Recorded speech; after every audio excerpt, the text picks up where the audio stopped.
Ruang Filosof.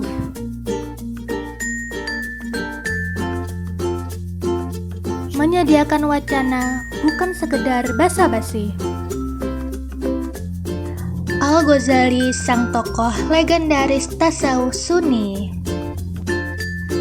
Abad ke-5 Hijriah sepertinya menjadi zaman penuh lika-liku perkembangan tasawuf, masa di mana sedang terjadi perdebatan sengit antar dua kubu, yaitu kubu fuqaha dengan kubu sufi.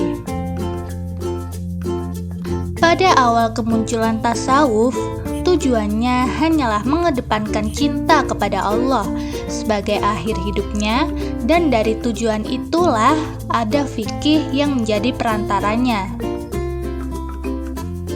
Namun, semakin lama muncul pola-pola tasawuf baru sehingga sering memicu gejolak konflik dengan para fuqaha, apalagi sebelum masa ini ada konsep hulul yang membuat para fuqaha menganggap para sufi berdiri jalan yang salah. Perselisihan ini terus-menerus terjadi, semakin lama semakin memanas. Untungnya, masa tersebut merupakan masa hidupnya seorang sufi terkemuka, yaitu Imam Al-Ghazali. Pemikiran tasawufnya yang brilian mampu menjadi pendingin dalam situasi yang memanas. Imam Al-Ghazali lahir di desa Ghoslah, kota Khurasan di Iran. Nama aslinya adalah Abu Hamid Muhammad bin Taus Al-Tusi Al-Syafi'i Al-Ghazali. Beliau merupakan anak bungsu dari dua bersaudara. Setelah ayahnya meninggal dunia, beliau dan kakaknya tinggal bersama sahabat ayahnya. Diceritakan bahwa sahabat ayahnya tersebut juga merupakan seorang tokoh sufi. Karena beliau lahir dari orang tua yang kurang mampu, harta peninggalan ayahnya pun cepat habis. Lalu sahabat ayahnya tersebut menasehati mereka untuk mencari ilmu semampu-mampunya. Sedari kecil, Imam Al-Ghazali adalah seorang yang haus akan ilmu pengetahuan. Beliau berusaha mencari ilmu ke penjuru negeri, memulai sekolah di kampung halamannya sampai hijrah ke Baghdad untuk mencari ilmu. Ia mahir berdialektika melawan ulama-ulama terkenal di Baghdad.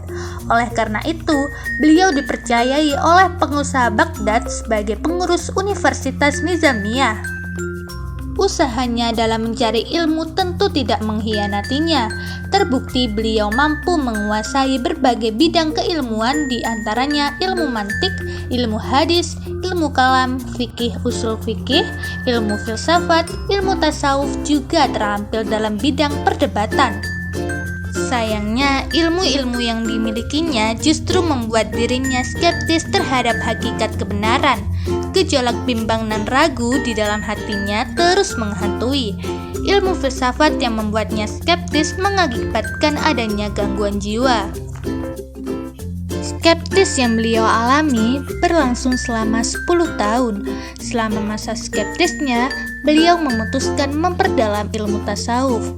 Kemudian beliau berhenti menjadi pengurus di Universitas Nizamiyah dan melanjutkan perjalanannya ke Damaskus. Selama kurang lebih 2 tahun di sana, beliau sering melakukan uzlah, riyadhah, dan mujahadah.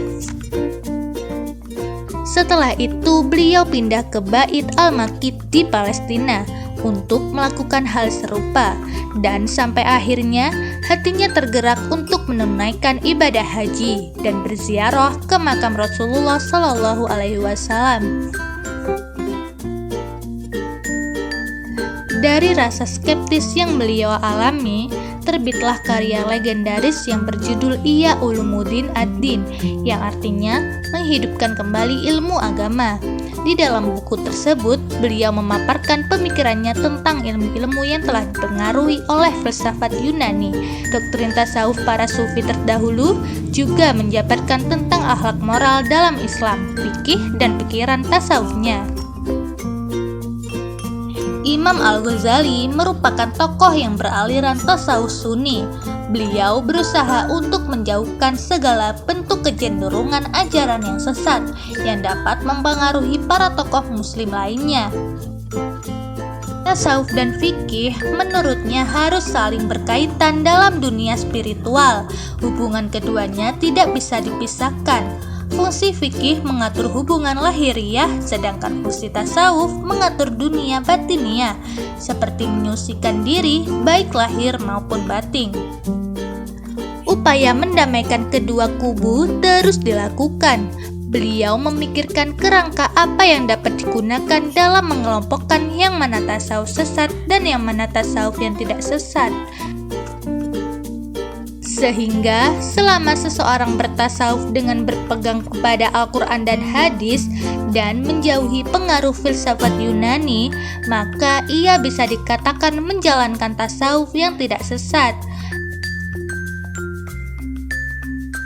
Beliau merumuskan konsep makrifat sebagai cara mendekatkan diri kepada Allah Subhanahu wa Ta'ala. Jalan menuju makrifat yaitu perpaduan antara ilmu dan amal yang menghasilkan sebuah moralitas. Makrifat ini diawali dengan latihan jiwa, kemudian dilanjutkan dengan tahap-tahap mencapai rohani dalam tingkatan-tingkatan dan keadaan. Menurutnya ada 6 makomat yang harus dilewati oleh para sufi, di antaranya yaitu tobat, sabar, fakir, zuhud, tawakal, dan ma'rifat.